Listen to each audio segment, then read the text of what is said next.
తుమ్మెదగా మారిపోయిందంటే ఆ గోరు ఎంతుందో ఆలోచించండి. ఏకంగా ఈ గోళ్లకి రక్తం అంటుకోవటం వల్ల తామర పువ్వుల ఎర్ర తామర పువ్వు రేకులో ఉండి ఎర్ర తామర పువ్వు రేకు మీద తుమ్మెద వాలినట్టుగా ఆ దుర్మార్గుడైన హిరణ్యకశిపుడి శరీరాన్ని ధరించి లోక సంరక్షణ చేశాడు ఆ పరమాత్మ. ఇది 14వ అవతారం నరసింహ అవతారం. ఇంకా 15వ అవతారం బలిచక్రవర్తిని భంజించడానికి పొట్టివాడిగా వామనుడిగా వచ్చాడు. అదితికి కశ్యప ప్రజాపతికి పుట్టుకొచ్చాడు. ఎర్రగా ఉండేవాడు ఆయన. ఉదయిస్తున్న సూర్యకాంతితో పుట్టాడు, అరుణవర్ణంతో. ఇంకా 16వ అవతారంలో రేణుకాదేవికి జమదగ్ని మహర్షికి పరశురాముడనే పేరుతో అవతరించాడు. ఆ కాలంలో కార్తవీర్యార్జునుడి వంటి క్షత్రియులు చెలరేగి భూలోకంలో అధర్మాన్ని వ్యాపింపచేస్తూ ఉంటే 3 ఏళ్లు 21 పర్యాయాలు గండ్రగొడ్డలు పుచ్చుకుని తలలు నరికి అవతల పారేశాడు. ఆ రాజుల యొక్క రక్తంతో కురుక్షేత్రం దగ్గర 5 మడుగులు ఏర్పాటు చేశాడు. వాటికే శమంత పంచకం అని పేరు. అప్పటికి కానీ ఆయనకి కోపం తగ్గలేదట. ఆ తర్వాత ఆ మడుగుల్ని మళ్ళీ శివుడిని ప్రార్థించి అందులో ఉన్న రక్తం పోయి అందమైన నీరు వచ్చేలాగా గంగను అందులో పడేలా చేశాడు. ఆ తర్వాత ఆ నీరు చాలా పవిత్రమైనది అయ్యింది. ఎప్పటికీ కూడా శమంత పంచకం కురుక్షేత్రంలో ఉంది. ఢిల్లీ వెళ్ళినప్పుడు హర్యానా స్టేట్లో ఉంటుంది అది. ఢిల్లీ నుంచి 3 గంటలు ప్రయాణం చేశామంటే మనం కురుక్షేత్రం వెళ్ళొచ్చు. ఆ శమంత పంచకంలో కనీసం 5 పర్యాయములు మా భక్తుల్ని తీసుకెళ్లి స్నానం చేయించాను, చాలా పర్యాయాలు. అక్కడ కూడా కాసేపు భగవద్గీత భాగవతం చెప్పాను. అది దివ్యస్థలం, చూసి తీరవలసిందే. అదిగో అక్కడ పరశురాముడు శమంత పంచకాన్ని ఏర్పాటు చేశాడు. ఆ తర్వాత 17వ పర్యాయం పరాశర మహర్షికి సత్యవతి అనేటటువంటి సుందరీమణి ద్వారా వేదవ్యాసుడనే పేరుతోటి పుట్టి వేదాలని విభాజన చేసి లోకంలో కావలసిన ధర్మములన్నీ పంచిపెట్టి 5వ వేదం మహాభారతం రాసి మత్స్య మార్కండేయ భవిష్య భాగవత బ్రహ్మ బ్రహ్మాండ బ్రహ్మ వైవర్త వరాహ వామన వాయు విష్ణు అగ్ని నారద పద్మలింగ గరుడ కూర్మస్కాంద పురాణములని పేరు కలిగిన 18 పురాణములు రాసి ఉశనస నారసింహ సౌర శక్త్యాది 18 ఉప పురాణాలు రాసి బ్రహ్మసూత్రములు రాసి లోకాన్ని తరింపచేశాడు. ఆయనే జగద్గురువు. ఈ ఆషాఢ మాసంలో పూర్ణిమ నాడు పుట్టాడు ఆయన. ఆయన గురు పూర్ణిమ కూడా మనకి ఈ పురాణ ప్రవచనంలో వస్తూ ఉన్నది మన అదృష్టవశాత్తు. అసలు లోకాలకి జగద్గురువుగా ప్రసిద్ధికెక్కాడు ఆయన. శ్రీ మహావిష్ణువు యొక్క 17వ అవతారం, ఆ వేదవ్యాస మహర్షి యొక్క దివ్యావతారం. ఆయన మా తండ్రి అని చెబుతున్నవాడు శుకుడు మైత్రేయుడి ద్వారా చెప్పిస్తున్నాడుగా. అందుకని మధ్యలో గురువు గారికి ఒకసారి నమస్కరించాడు. ఆ తర్వాత 18వ పర్యాయం శ్రీరామచంద్ర ప్రభువుగా అవతరించాడు. అవతరించి పరశురాముడిలో ఉన్న తన కళ తిరిగి లాక్కుని నిజమైన రాజంటే ఈతడే అనిపించుకున్నాడు. ఏమి రాజంటే అసలు కొంతమంది కవిత్వం చాలా గొప్పది. ఒక్కొక్క అవతారానికి ఒక్కొక్క రకమైనటువంటి విభూతిని అంటగడుతూ కవిత్వాన్ని చొప్పించి భక్త జయదేవుడు గీత గోవిందం రాశాడు.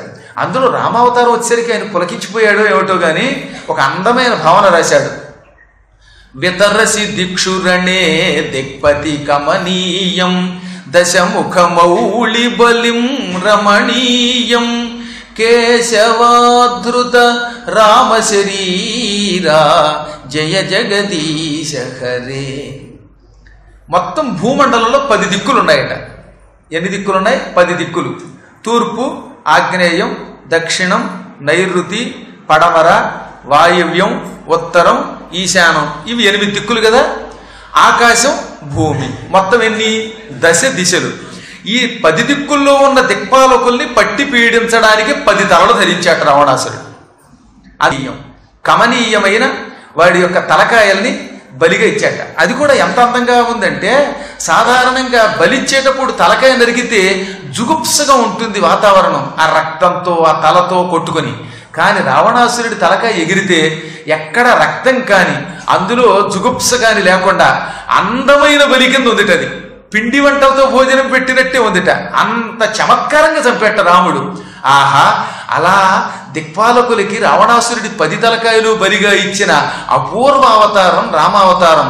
అటువంటి రామశరీరా నీకు నమస్కారం అంటాడు. ఇలాంటి ఎన్ని భావనలు ఉంటాయో గీత గోవిందంలో జయదేవుడి దాంట్లో. అందుకే భక్త జయదేవుడి అష్టపదులు భక్తితో పారాయణ చేసేవాడు కూడా తప్పక భాగవతం చదివినంత గొప్పగా పుణ్యాన్ని పొంది తరిస్తాడు. ఇక ఆ తర్వాత 19వ పర్యాయం మళ్ళీ ఆయన బలరాముడిగా అవతరించాడు. ఆ బలరామ అవతారం ఎంత గొప్ప అవతారం అంటే ఆయనేమో తెల్లగా ఉంటాడు, కట్టుకునే బట్ట చూస్తే నల్లగా ఉంటుంది, తెల్లని వాళ్ళు నల్ల బట్టు కట్టుకున్నట్టు ఆయన. అది ఎంత బాగుంది చూడ్డానికి. వహసి వపుషి విశదే వసనం జలదాభం హలకతి భీతి మిళిత యమునాభం కేశవాధృత హలధర రూప. బలరాముడు తన విశాలమైన తెల్లని శరీరానికి నల్లని బట్ట కట్టాడు. ఆ నల్లని బట్ట గాలికి ఏమవుతుంది, ఇలా కదులుతోంది. ఇప్పుడు ఫ్యాన్ వేయగానే మీకు ఆ బట్టలు ఏమవుతాయి, పంచె కట్టుకుంటే ఎగురుతాయి, ప్యాంటు కట్టుకుంటే అది ఎగిరే అవకాశం లేదనుకోండి. ఈ ఎగురుతున్న కదులుతున్నటువంటి ఆయన పంచె ఎలా ఉందట గాలికి అంటే, ఆయన నాగలి దెబ్బకి భయపడినటువంటి యమునా నది వలె ఉందిట. ఒకప్పుడు బలరాముడు యమునా నది దగ్గరికి వెళ్ళి, యమునా, నేను నా భార్యలతో జలక్రీడలు ఆడదాం అనుకుంటున్నాం, నువ్వు నా దగ్గరికి రా అన్నాడు. అప్పుడు ఆవిడ ఆయన మాట వినలేదు. నువ్వు పిలిస్తే నదులు వస్తాయా, నదిలోకే నువ్వు రావాలి అంది. దాంతో ఆయన కోపం వచ్చింది. నేను జలక్రీడలు ఆడడానికి రమ్మంటే ఈ భూమండలాన్నంతా మోసే ఆదిశేషుడిని కూడా లెక్క చెయ్యవా అని యమునా నది మీదకి నాగలేసి లాగేశాడు. వెంటనే యమునా నది పక్కకు వచ్చేసింది. దాంతో ఆవిడ వణికిపోయి, నాకు నీ శక్తి అర్థమైంది, నువ్వు చెప్పినట్టే వస్తాను అని అప్పటి నుంచి ఇప్పటికి కూడా బృందావనం దగ్గర అలా పక్కగా ప్రవహిస్తుంది. రైవత పర్వతం దగ్గర అక్కడ వంకర తిరిగి ఉంటుంది. ఆ వంకర బలరాముడు నాగలితో లాగడం వల్ల వచ్చింది. అప్పుడు బలరాముడు క్షమించి అందులో స్నానం చేసి జలక్రీడలు ఆడాడు. ఆయన యొక్క నాగలి దెబ్బకి భయపడిన యమునా నదియే ఈయనకి వస్త్రమా అన్నట్టుగా ఉంది ఆయన వస్త్రం. ఎందువల్ల భయపడినప్పుడు యమునా నది కంపించింది. ఇప్పుడు ఈయన కట్టుకున్న బట్ట నల్లగా ఉంది, యమున నల్లగా ఉంటుంది. ఆ యమునయే వస్త్రం. ఆ వస్త్రం కూడా ఎలా ఉంది, నాగలికి భయపడింది. భయపడిన యమున వణుకుతోందిగా, ఈయన బట్ట కూడా గాలికి వణుకుతోందిట, కదులుతోంది. కదులుతున్న నల్లని వస్త్రం ఆయన యొక్క నాగలికి భయపడిన యమునా నది వలె ఉందన్నాడు ఆయన. ఏం అద్భుతమైన భావనలండి ఇలాంటివి ఆయన తెగరా చేశారు ఆయన. ఇది 19వ అవతారం బలరామ అవతారం. ఇంకా 20వది శ్రీకృష్ణ పరమాత్మ పూర్తిగా షోడశ కళలతో సంపూర్ణ శక్తితో అవతరించాడు. ఈ భూమండలంలో అంత కమనీయమైన, అంత మధురమైన, అంత అత్యద్భుతమైన అన్ని దివ్య లీలా విభూతులతో మహిమలతో కూడిన అవతారం మరొకటి లేదు. అటువంటి అవతారాన్ని ఎత్తాడు శ్రీకృష్ణ అవతారం. ఆ అవతారం 128 సంవత్సరాలు ఈ భూమండలాన్ని, ఈ ధరిత్రిని పులకింపచేసింది. ఇక్కడున్న ఎంతో మంది భక్తుల్ని, యోగుల్ని, ఋషుల్ని, దేవతల్ని కూడా తరింపచేసింది. భూదేవికి బ్రహ్మానందం కలగజేసింది. అది సంపూర్ణావతారం ఆ శ్రీకృష్ణావతారం. ఇంకా 21వ పర్యాయం యజ్ఞాలలో ఉన్న హింసని తొలగించడం కోసం బుద్ధావతారం ఎత్తాడు ఆయన. ఈ బుద్ధావతారంలో యజ్ఞాలని నిందిస్తున్నట్టు నిందించి తద్వారా హింసని మాత్రమే అరికట్టాడు ఆయన. నిందసి యజ్ఞ విధేరక శృతి జాతం సదయ హృదయ దర్శిత పశుఘాతం కేశవాధృత బుద్ధ శరీరా జయ జగదీశ హరే జయ జగదీశ హరే. పైకి యజ్ఞములను నిందించినట్టుగా నిందించినా యజ్ఞమును నిందించడం కాకుండా హింసని మాత్రమే అరికట్టి, హింసలేని పురోడాశముతో అంటే అన్నముతో చెరువుని తయారు చేసి యజ్ఞం చెయ్యండి అని చెప్పి లోకంలో దయ గొప్పతనాన్ని, కరుణ యొక్క గొప్పతనాన్ని, అహింస పరమధర్మం అనే విషయాన్ని వ్యాపింపచేసిన 21వ అవతారం బుద్ధావతారం. ఇంకా 22వ అవతారం ఇంకా రాబోతున్నది భవిష్యత్తులో. శంబల అనే గ్రామంలో విష్ణుయసుడు అనే ఒకానొక మహావేద పండితునికి స్వచ్ఛమైన తెల్లని గుర్రం మీద ఎక్కి మరీ పుడతాట. పుట్టుకతోటే గుర్రంతో పుడతాడు ఆయన. అలాంటి అవతారాలు చాలా అరుదుగా ఉంటాయి. కానీ ఇక్కడే ఒక విషయం తెలుసుకోవాలి. కల్కి పుట్టడానికి ఇంకా చాలా కాలం ఉంది. ఇంకా ఇది కలియుగం ప్రథమ పాదం పూర్తవ్వలేదు. ఆయన పుట్టడానికి అబ్బో చాలా సంవత్సరాలు ఉంది. మనమేమి ఈ జన్మలో చూడడానికి నాకైతే పునర్జన్మ ఉండదు, మీకు కూడా ఉండకుండా ఉండాలనే కోరుకుంటున్నాను. వైకుంఠం నుంచి విష్ణు యొక్క అవతారం చూద్దాం. ఎందుకంటే భాగవతం చెప్పుకునేవాడికి పునర్జన్మ ఎందుకు వస్తుంది? ఆయన పుట్టే అది ఎలా ఉంటుంది? విష్ణుయసుడు అనేవాడికి శంబల గ్రామంలో పుడతాడు. పసుపు పచ్చ రంగులో పుడతాట. బంగారము ఏ రంగులో ఉంటుందో ఆ రంగులో పుడతాడు. పీతవర్ణుడు. నేను చెప్పిన మాట 1-2 సార్లు భాగవతంలో ఉన్నదాన్నే చెబుతున్నాను. అప్పుడు ఆయన 16 సంవత్సరాల వయస్సున్న యువకుడి కింద పుడతాడు. మంచి పొడుగ్గా ఉంటాడు. చేతులు మోకాళ్ళకి తగులుతూ ఆజానుబాహుడై ఉంటాడు. పొడుగైన కత్తి ధరిస్తాడు. ఆ కత్తి కూడా మంచి వంకరగా ఉంటుంది, తోక చుక్కలా ఉంటుందిట. అటువంటి కత్తి పుచ్చుకుంటాట. మ్లేచ్ఛ నివఘ నిధనే కలయసి కరవాలం ధూమకేతుమివ కిమపి కరాళం కేశవా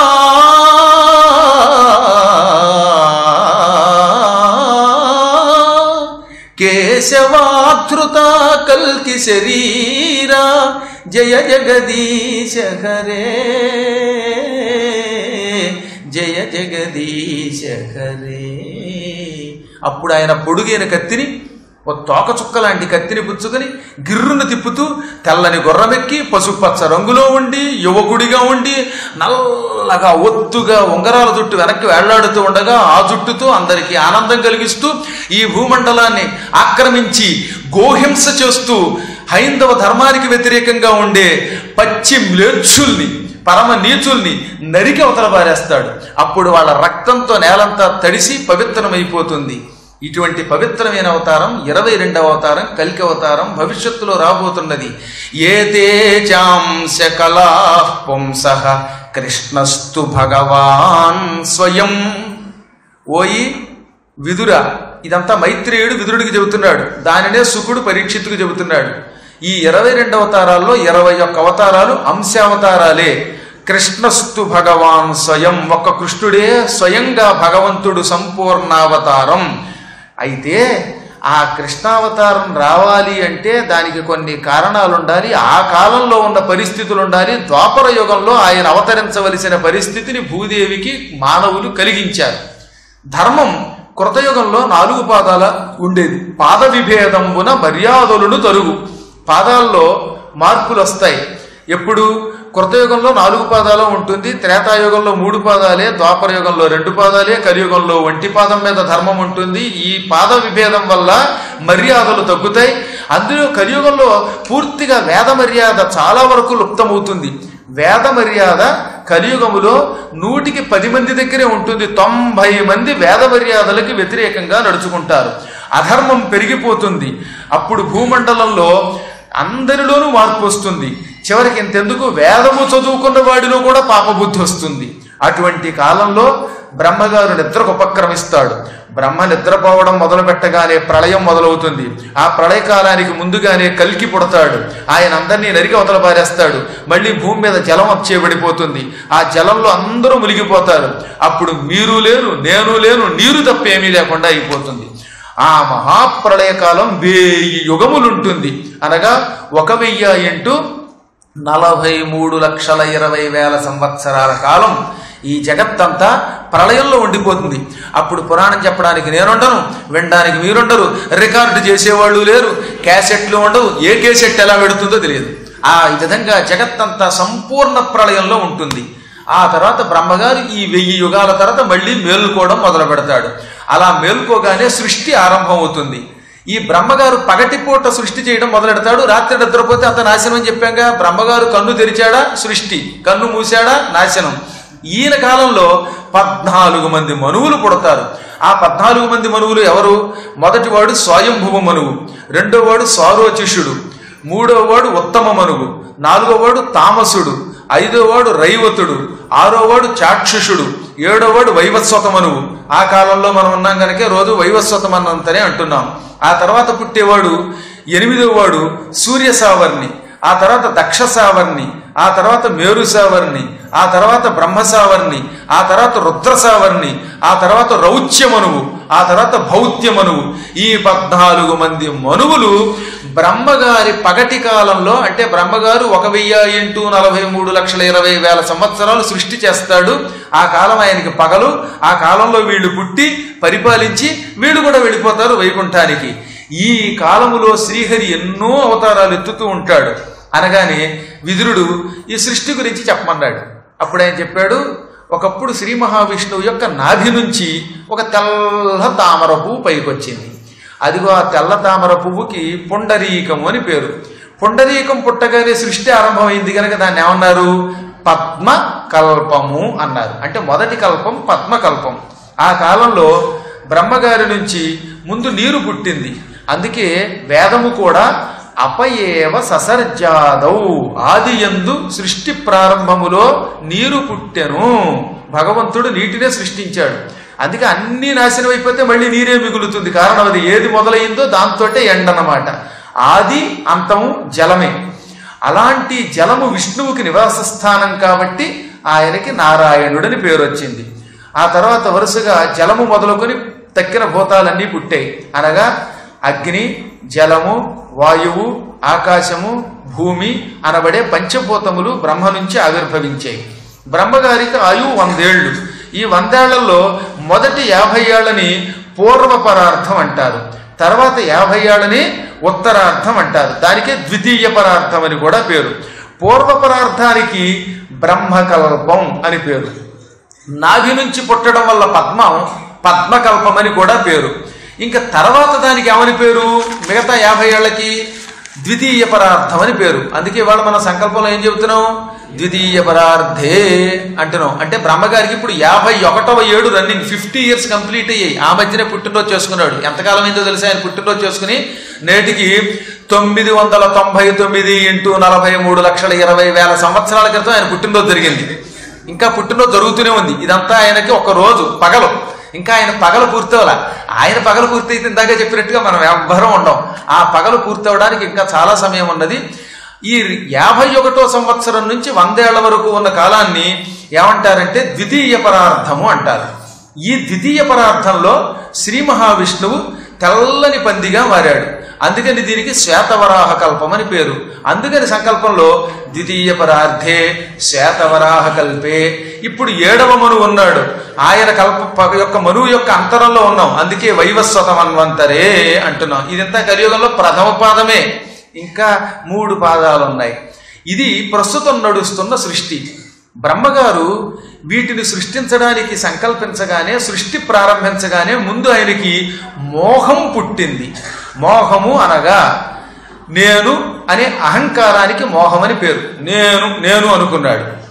వెంటనే అలా అనుకోగానే అందులోంచి ఇంకొక స్త్రీ పుట్టింది. దీనికి మహామోహం అని పేరు.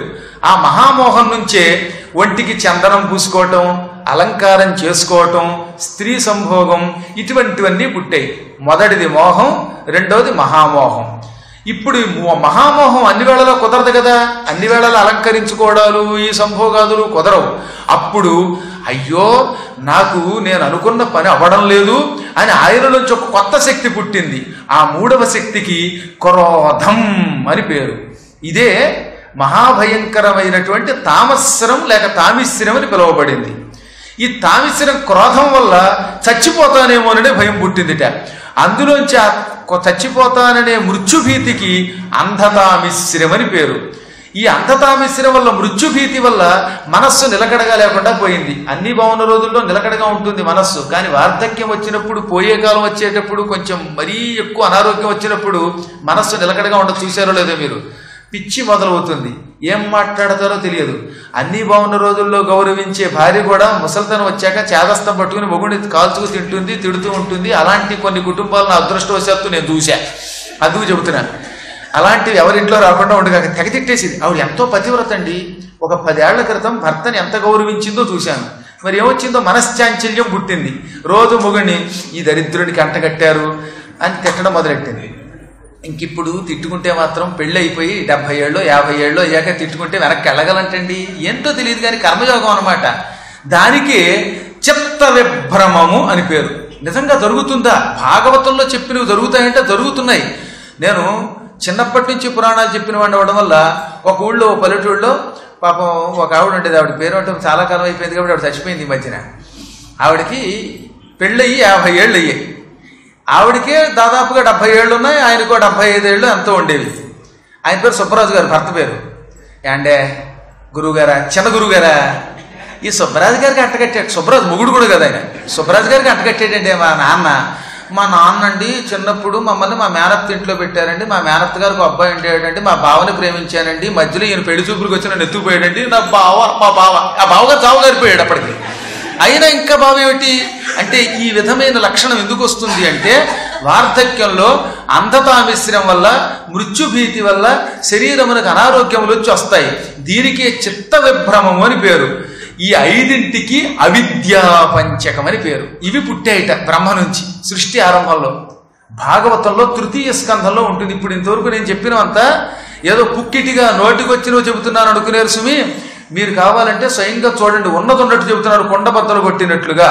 ముందు మోహం పుట్టింది, తర్వాత మహామోహం పుట్టింది, ఆ తర్వాత తామిశ్రం పుట్టింది, అంధతామిశ్రం 4వదిగా పుట్టింది, ఆ తర్వాత మనశ్చాంచల్యం లేక చిత్త విభ్రమం పుట్టింది. ఈ 5ంటికే అవిద్యా పంచకము అని పేరు. ఈ 5ంటి నుంచి బయటపడడం కోసమే శ్రీకృష్ణుడి యొక్క నామస్మరణం వీలున్నప్పుడల్లా చెయ్యాలి. కృష్ణం వందే జగద్గురుం అనగా అనగా ముందు మనకి ఈ మోహం, నేను అనే అహంకారం పోవడం, ఆ తర్వాత అందులోంచి పుట్టే ఈ భోగాల మీద వ్యామోహం అవి తొలగుతాయి. ఎప్పుడైతే అహంకారము భోగ వ్యామోహం తొలగుతుందో అప్పుడు క్రోధం తగ్గుతుంది, అంటే తామిశ్రం తొలగుతుంది. క్రోధం పోయాక మృత్యుభీతి తొలగుతుంది, అంటే అంధతామిశ్రం పోతుంది.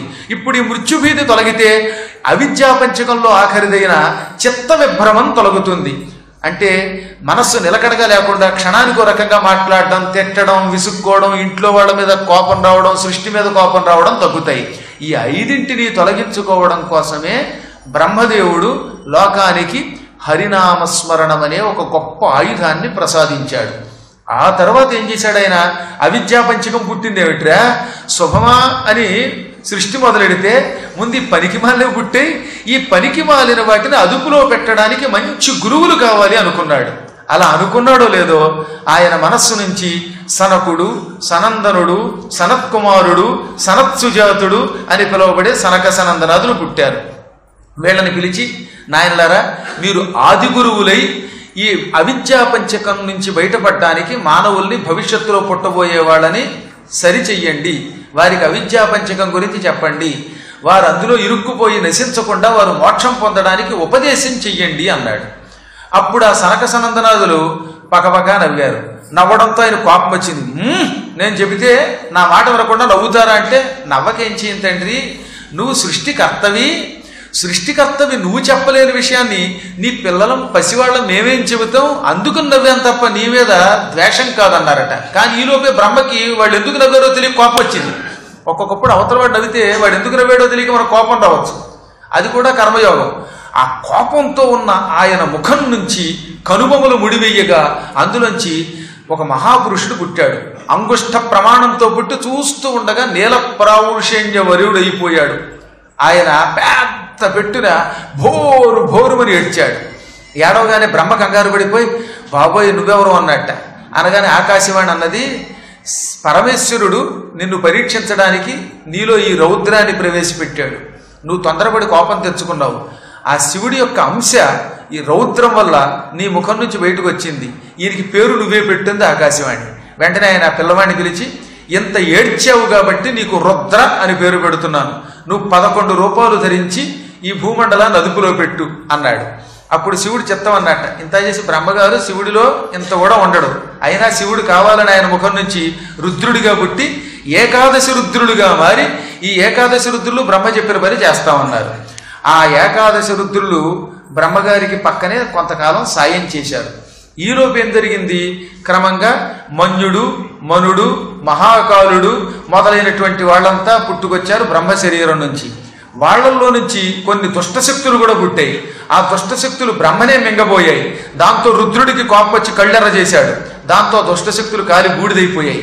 అప్పుడు బ్రహ్మ అన్నాడు, నేను సృష్టి చేస్తూ ఉంటే నువ్వు బూడిచ్చేస్తే ఎలాగా, ఎవరన్నా పుట్టినా తొందరపడి 3వ కన్ను తెరిచి కాలి చెయ్యొద్దే, నేను చెప్పాక దుష్ట శిక్షణ చెయ్యి, అంతవరకు నన్ను అనుగ్రహించండి రుద్రులారా అంటే వాడు చిరునవ్వు నవ్వి, ఈసారి నువ్వు పిలిస్తేనే దుష్ట సంహారం చేస్తాం, లేకపోతే చెయ్యం అని వెళ్ళి తపస్సుకు వెళ్ళిపోయారు హిమాలయాల దగ్గరికి.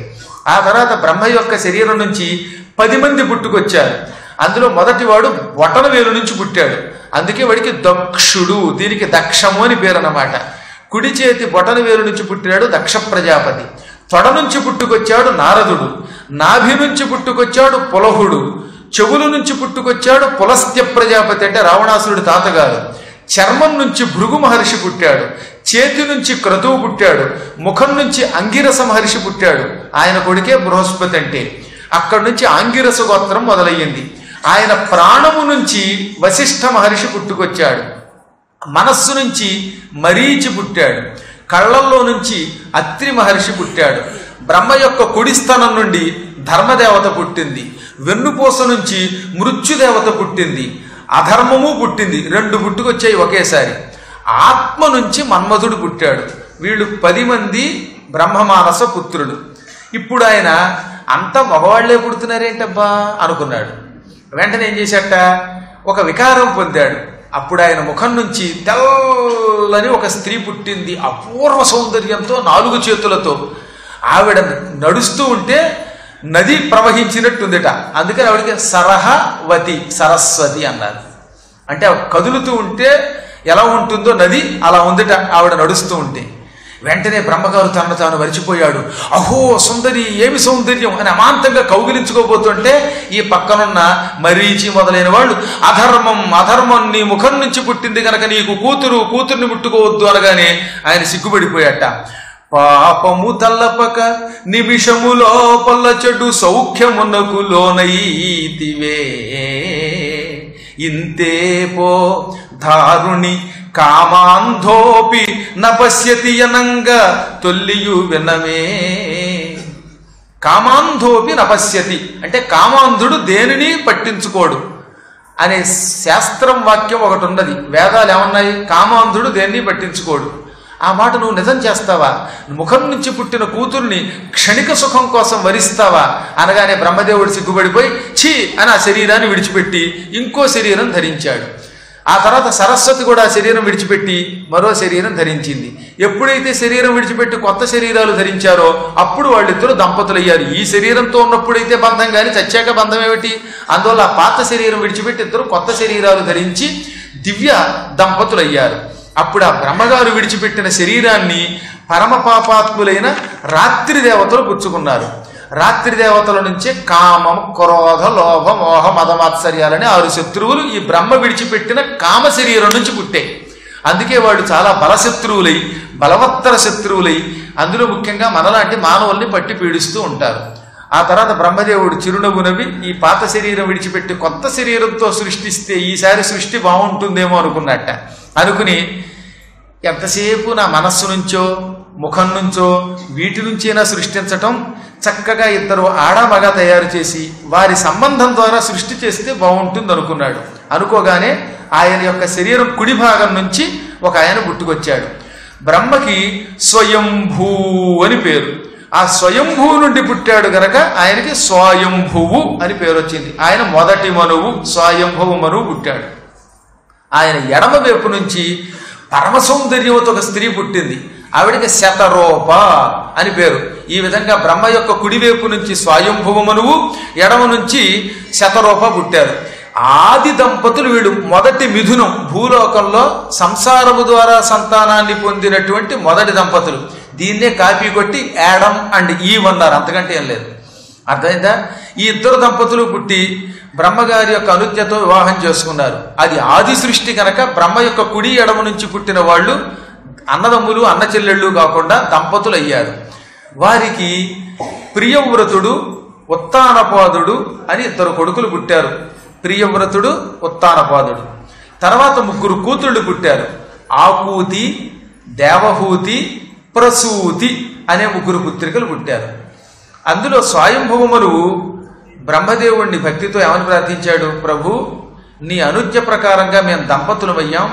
2 కొడుకులు పుట్టారు, 3 కూతుళ్ళు పుట్టారు. అయినా నేను ఏం చెయ్యాలో, కర్తవ్యం ఏమిటో నాకు అర్థం కావటం లేదు. నా కర్తవ్యం ఏమిటో నువ్వు బోధించు, నువ్వే తండ్రివి కనుక ఆ పని మేము చేస్తాం అన్నట్ట.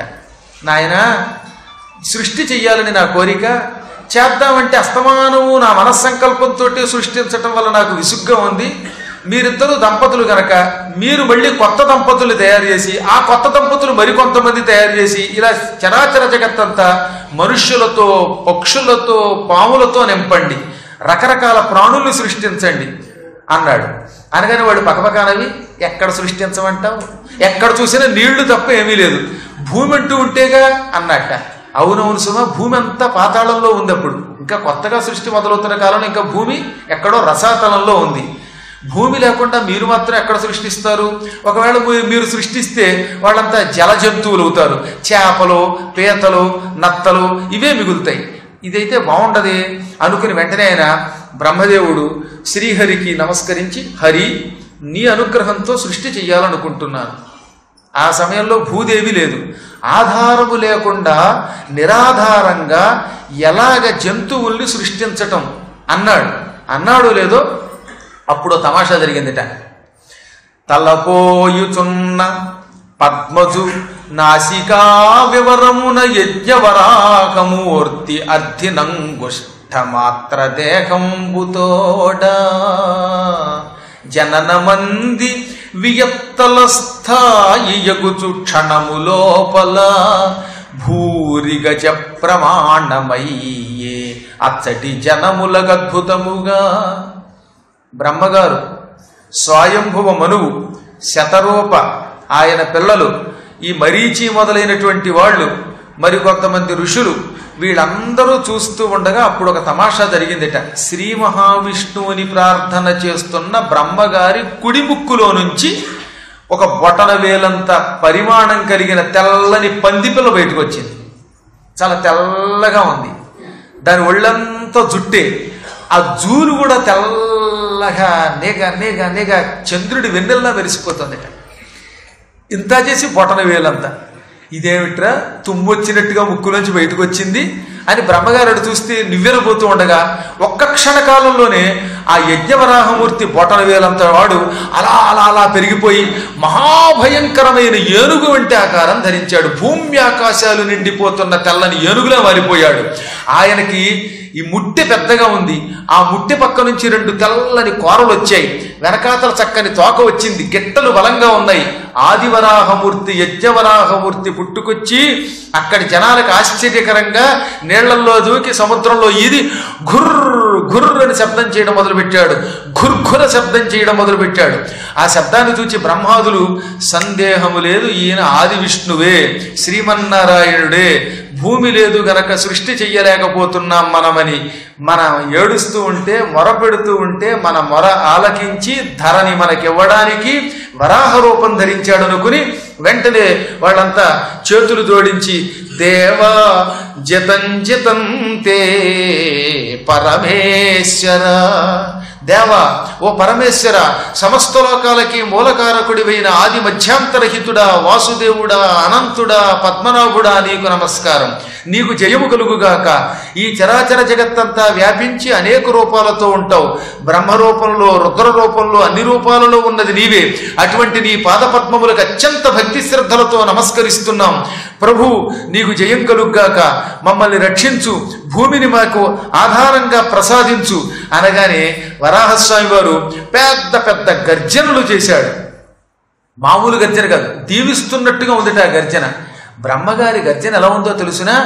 వేదము చదువుతున్నట్టుగా ఉంది. ఆదివరాహస్వామి వారి యొక్క గర్జన వేదములు చదువుతూ ఉంటే వచ్చే ధ్వని వంటి ధ్వని అన్నమాట. అలాంటి ధ్వని చేసి బ్రహ్మాదులకి దుఃఖం తొలగించాడు. నిశమ్యతే ఘుర్ఘరితం స్వఖేద క్షయిష్ణు మాయామయ శోకరస్య జనస్తపస్సత్య నివాసినస్తే త్రిభి పవిత్రై మునయో గృణన్స్మ.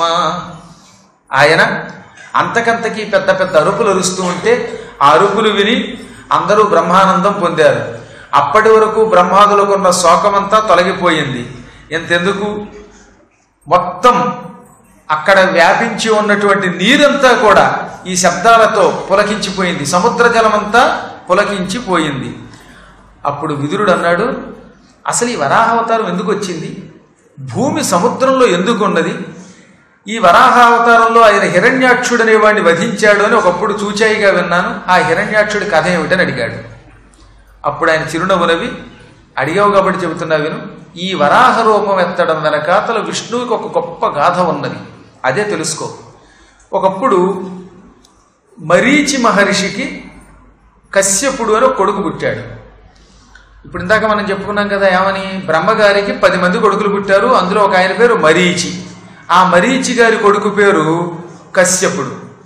దక్ష ప్రజాపతికి 60 మంది కూతుళ్ళు ఉన్నారు. అందులో దక్షుడనేవాడు కుడివే బొటన వేలు నుంచి పుట్టాడే, ఆయన కూతుళ్ళు 60 మంది. ఆ 60 మందిలో మొదటి 13 పేరు వరుసగా అదితి, దితి, వినత, కద్రువ, సురస వీళ్ళు 13 కూడా చాలా అందంగా ఉండేవారు. ఈ 13 కలిసి తండ్రి దగ్గరికి వెళ్ళారు. తండ్రి గారికి అర్థమైంది, మీరు ఎవరినో వరించారు, ఎవరిని పెళ్లి చేసుకుందాం అనుకుంటున్నారు అన్నాడు. మేము 13 కూడా మరీచి యొక్క కొడుకుని మారీచుండి పెళ్లి చేసుకుందాం అనుకుంటున్నాం అన్నారట. కశ్యప ప్రజాపతి అందగాడే గొప్పవాడే, కానీ 13 ఒక్కడే పెళ్లి చేసుకుంటే సవతి పోరుతో కొట్టుకుంటారేమో అంటే, మేము కొట్టుకోం నాన్న, మేము కలిసే ఉంటాం, అందరికీ అతనంటేనే ఇష్టం అన్నారట. ఆయన కూడా 13 సమానంగానే చూస్తానన్నాడు. ఆ 13 కశ్యప ప్రజాపతికి ఇచ్చి దక్షుడు పెళ్లి చేశాడు. అందులో పెద్ద ఆవిడ అదితికి దేవతలు పుట్టారు. ఇంకా 3వ ఆవిడకి వినతకి గరుత్మంతుడు, సూర్యుడికి రథసారథి అయిన అనూరుడు పుట్టుకొచ్చాడు. సురస నాగమాత అజ్జత సురసకి నాగులు పుట్టారు. కద్రువుకి కూడా ఆదిశేషుడు, వాసుకి వంటి 1000 మంది పాములు పుట్టుకొచ్చారు. సియాన అని ఒక భార్య ఉన్నది, ఆవిడకేమో గొడ్లగోబలు, గ్రద్దలు, డేగలు ఇవన్నీ ఆవిడకి పుట్టుకొచ్చాయి. అందరం మనవాళ్లమే.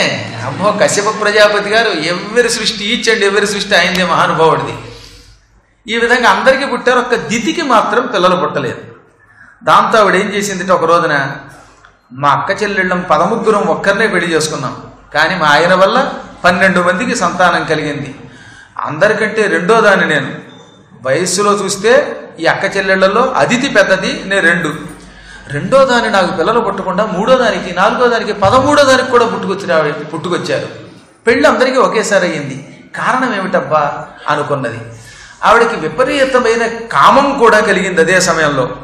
దితిర్దాక్షాయణీ క్షత్తః మారీచం కశ్యపం పతిం అపత్యకామాచకమే సంధ్యాయాం హృచ్ఛయార్థిత. దక్షుడి కూతురైన దితి సంతానం కావాలనే కోరిక ఒక పక్కన, శరీరాన్ని పట్టి పీడిస్తున్న కామం మరొక పక్కన, భర్తృ యొక్క సాంగత్యం కావాలనే కోరిక ఒక పక్కన తనని పీడిస్తూ ఉండగా, సరిగ్గా సూర్యుడు అస్తమించడానికి ఒక అరగంట ముందుగా కశ్యప ప్రజాపతి దగ్గరికి వెళ్ళింది. వెళ్ళి ఆయనకి నమస్కరించి, ఏమండి మీకు పక్షపాతం లేదు కదా అంది. అదేమిటి అంత మాట అనేసావు, అందరినీ సమానంగానే చూస్తున్నావు కదా అన్నాడు ఈయన.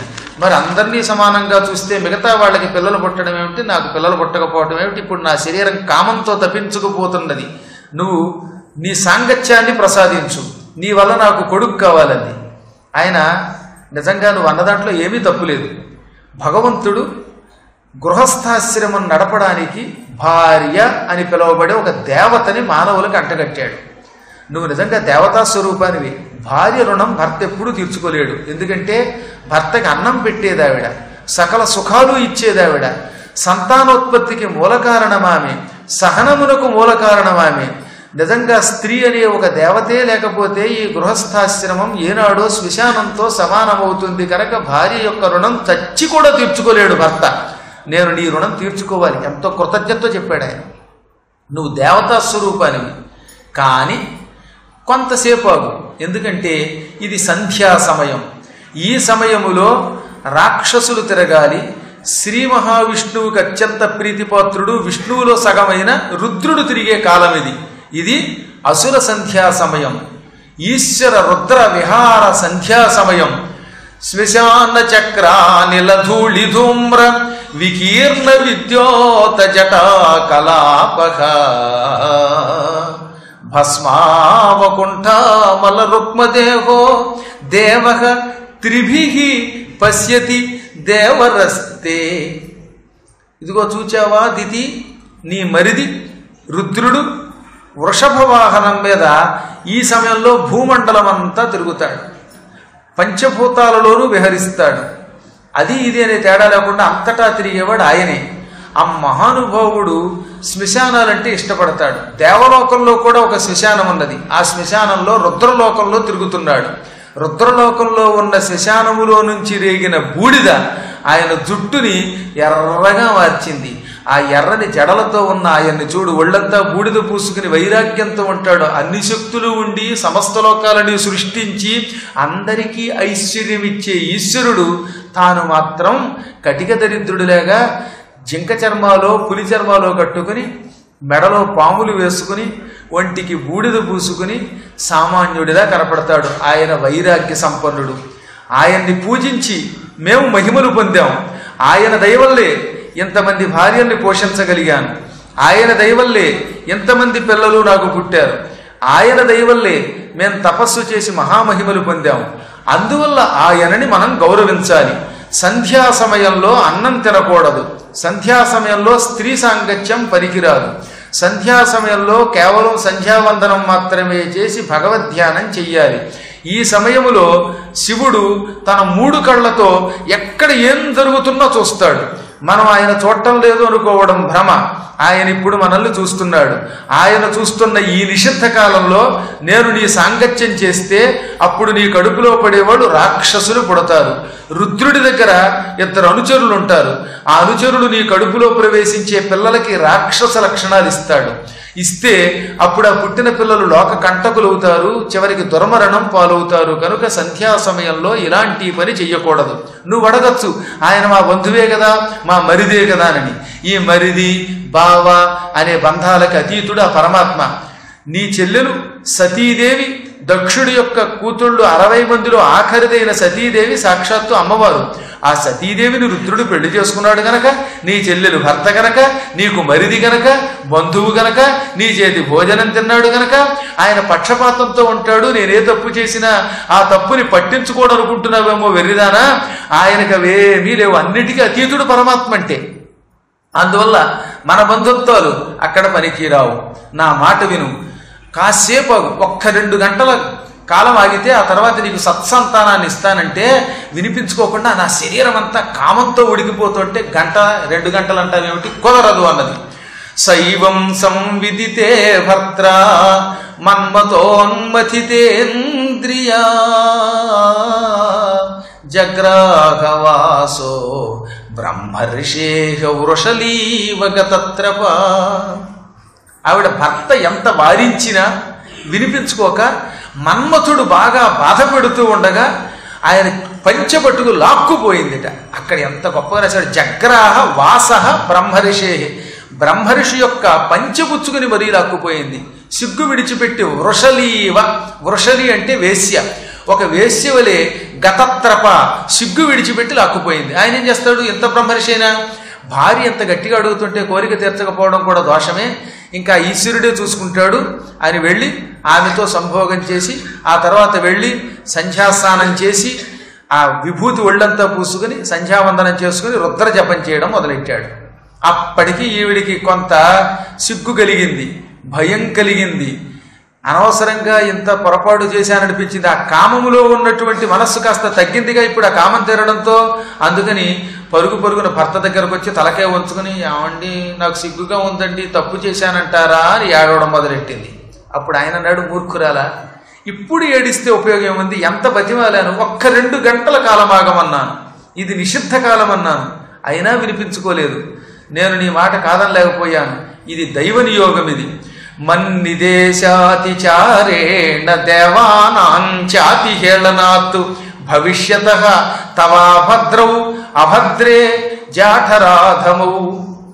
నేను నీకు ఒక విషయం చెబుతున్నా విను, నా మాట కాదన్నావు, దేవతల్ని, పరమేశ్వరుణ్ణి, చంద్రశేఖరుణ్ణి అవహేళన చేశావు. కాబట్టి నీ కడుపులో లోకాలని నాశనం చేసే 2 భయంకరులు పుడతారు. రుద్రుడి దగ్గర భద్రుడు అభద్రుడు అని 2 రుద్రగణాలు ఉంటారు. వాళ్ళు ఏం చేస్తారో తెలుసా, ఎవరన్నా నిషిద్ధ కాలంలో సాంగత్యం పొందితే అటువంటి వాళ్ళ కడుపుల్లో ఉన్న పిండాలలో చేరి ఆ పిండానికి రాక్షస లక్షణం ఇస్తారు. నా వల్ల ఇప్పటికే నీ గర్భంలో 2 పిల్లలు తయారవుతున్నారు, కవల పిల్లలు. ఆ పిల్లల్లోకి రుద్రుడి యొక్క అనుచరులు భద్ర అభద్రులు చేరి వాళ్ళిద్దరినీ రాక్షసులుగా మార్చబోతున్నారు. లోకాన్ సపాలాన్ స్త్రీన్ చండి ముహురాక్రందయిష్యతః. ఓ చండి, ఓ మొండిదాన, లోకాలన్నిటినీ నాశనం చేసేటటువంటి ఆ దుర్మార్గులు పుడతారు. వాళ్ళు లోకాలను పీడిస్తారట, దిక్పాలకుల్ని పీడిస్తారు, స్త్రీన్ ఆడవాళ్ళని పీడిస్తారు, చంటి పిల్లల్ని చంపుతారు, ఏడిపిస్తారు. చివరికి విష్ణుమూర్తికి ఆగ్రహం కలుగుతుంది. ఈ విధంగా దేవతల్ని, స్త్రీలని, మానవుల్ని, సుర సిద్ధ సాధ్య నర కిన్నర పన్నగ యక్ష చారణాసుర విద్యాధర గంధర్వాది జాతులన్నిటినీ నాశనం చెయ్యడానికి సంకల్పించిన నీ కొడుకుల్ని చీల్చి చెండాడతాడు. 2 అవతారాలు ఎత్తే 2 చంపుతాడు అనగానే, అయితే కొంతవరకు నయమండి అందుట ఆవిడ. అదేమిటన్నాడు ఆయన మళ్ళీ, ఎందుకంటే విష్ణువు చేతిలో చస్తున్నప్పుడు ఆయన ముఖం చూసి చచ్చిపోతారు కదా, చచ్చేటప్పుడు విష్ణువు యొక్క ముఖం చూస్తే వైకుంఠానికి పోతారు. అది కూడా అదృష్టమే కదా. ఏ బ్రాహ్మడికో కోపం తెప్పించి వాడి శాపం పొంది చావడం నాకు ఇష్టం లేదు. ఎందుకంటే చండాలుడి చేతిలో చచ్చినవాడు, పావు కాటు తిని చచ్చినవాడు, ప్రమాదవశాత్తు వాహనం కింద పడి చచ్చినవాడు, విప్ర శాపానికి గురైన వాడు ఘోర నరకాలకి పోతారు. అలా బ్రాహ్మణోత్తములు యజ్ఞాలు పాడు చేసి వాళ్ళ చేత చివాట్లు తిని చచ్చిపోతే నరకానికి పోతారు వీళ్ళు. అలా కాకుండా విష్ణువుతో యుద్ధం చేసి చచ్చిపోతే ఆ చచ్చిపోయే ముందు విష్ణువునే చూస్తూ చచ్చిపోతారు గనక ఆయనలో లీనమైపోతారు. ఆయన ఏమన్నాడు, అంత్యకాలంలో నన్ను తలుచుకుంటేనే తన లోకానికి తీసుకెడతానన్నాడు. అటువంటిది తలుచుకోవడం కాదు, ఎదురుగుండా చూస్తూ చస్తారు. పోన్లండి, దుఃఖంలో సుఖం అంది ఆవిడ. నా పిల్లలకి విష్ణువు చేతిలోనే మరణం ఇవ్వండి సుమా, అడ్డమైన వాడి చేతిలోనూ మరణం ఇవ్వకండి. ఏ దుర్మార్గుడో బాంబులు పెట్టే టెర్రరిస్టు చేతిలో మరణం అసలొద్దు. హాయిగా పరమేశ్వరుడితో విరోధించినా పర్వాలా, ఆయన చేతిలో చస్తే బాగుంటుంది అనగానే ఆయన సరే, ఇప్పుడు నీకు విష్ణు భక్తి కుదిరింది, నన్ను ప్రార్థించావు కాబట్టి నీకు ఒక వరం ఇస్తున్నాను. నీకు పుట్టే కొడుకుల్లో ఒక కొడుకుకి 4 కొడుకులు పుడతారు. ప్రహ్లాదుడు, అనుహ్లాదుడు, హ్లాదుడు, విహ్లాదుడు అని పిలువబడతారు. ఈ 4లో పెద్దవాడు పరమ భాగవతోత్తముడవుతాడు. ఆ ప్రహ్లాద కుమారుడి ద్వారా నీ వంశానికి కీర్తి వస్తుంది. నీకు వచ్చిన అపకీర్తి అంతా వాడు ఒక్కడు పోగొడతాడు. వంశంలో ఒక్కడు చాలుంటాయి. ఆ వంశంలో పుట్టే వాళ్ళలో ఎక్కువ మంది భాగవతోత్తములు వస్తారు. అనగానే అమ్మయ్య పోన్లండి, నా కొడుకు దుర్మార్గుడైనా మనవడు బంగారం అంటే ఎంతో ఆనందం అని. మనవడు అంటే కొంచెం ఎక్కువ ఇష్టం ఉంటుంది సహజంగా, నేను అనలేదు, అందులో చెప్పారు. ఆవిడ కొడుకు ఎలా అయిపోయినా పర్వాలేదు, మనవడు గొప్పవాడు అవుతాడని కానీ వాళ్ళే ఆనందం కలిగింది. అదేమిటో తెలియదు కానీ బామ్మలకి అమ్మమ్మలకి ఎక్కువ మందికి ముఖ్యంగా మనవడు మనవడు మనవడు, ఈ మనవడు మీద వ్యామోహంతో భాగవతం కూడా మానేసేవాళ్ళు ఉన్నారు. అందువల్ల ఆవిడ పోన్లే ప్రహ్లాదుడు మహాత్ముడు అవుతాడని సంతోషించింది. ఆ తర్వాత ఆవిడ గర్భం ధరించింది. 100 సంవత్సరములు గర్భం ధరించింది ఆవిడ. ఎందుకో తెలిసినా, కడుపులోంచి పిల్లాడు బయటకు వస్తే తొందరగా చచ్చిపోతాడేమో, కనీసం కడుపులో అయినా కొంతకాలం ఉంటాడేమో అని. అందుకని 100 ఏళ్ళు అట్టే పెట్టుకుందిట. ఈ 100 ఏళ్ళు ఆవిడ గర్భం ధరిస్తే ఆ గర్భం క్రమక్రమంగా మహా తేజస్సుతో నిండిపోయింది. కొన్ని 100 మంది సూర్యులు కడుపులో ఉంటే ఎంత కాంతో అలాంటి కాంతి ఆవిడ కడుపులోంచి వచ్చింది. దాంతో దేవతల కాంతి తగ్గిపోయింది. దేవతలకి ఆశ్చర్యం కలిగింది. బ్రహ్మ దగ్గరికి వెళ్ళి, బ్రహ్మదేవా, మేము కాంతి కలిగిన వాళ్ళం, మా ముఖ కాంతితో లోకాలు వెలిగిపోతాయి, మేము ఎక్కడన్నా ప్రత్యక్షమైతే మా శరీరము నుంచి వచ్చే కాంతి అక్కడున్న చీకటిని తొలగిస్తుంది. అదేమిటో తెలియదు, దితి గర్భంలో నుంచి వచ్చే కాంతి చాలా గొప్ప కాంతి, ఆ కాంతికి మేము కూడా మాసిపోయాం, అంటే మేము చీకటిలోకి వెళ్ళిపోతున్నట్టు అయిపోతున్నాం. అసలు దితి కడుపులో ఎంత కాంతి ఎందుకుంది అని అడిగారట. పైగా ఆ దితి గర్భం ధరించిన దగ్గర నుంచి మా దేవలోకం గజగజ వణికిపోతోంది, ఋషులకి భయం పట్టుకుంది, ఏదో తెలియని భీతి కలుగుతోంది మాకు, కారణం ఏమిటని బ్రహ్మని శరణు కోరితే అప్పుడు బ్రహ్మ ఒక తమాషా కథ చెబుతా వినండి. ఆ దితి కడుపులో ఉన్నవాళ్ళు సామాన్యులు కాదు, అందువల్ల అంత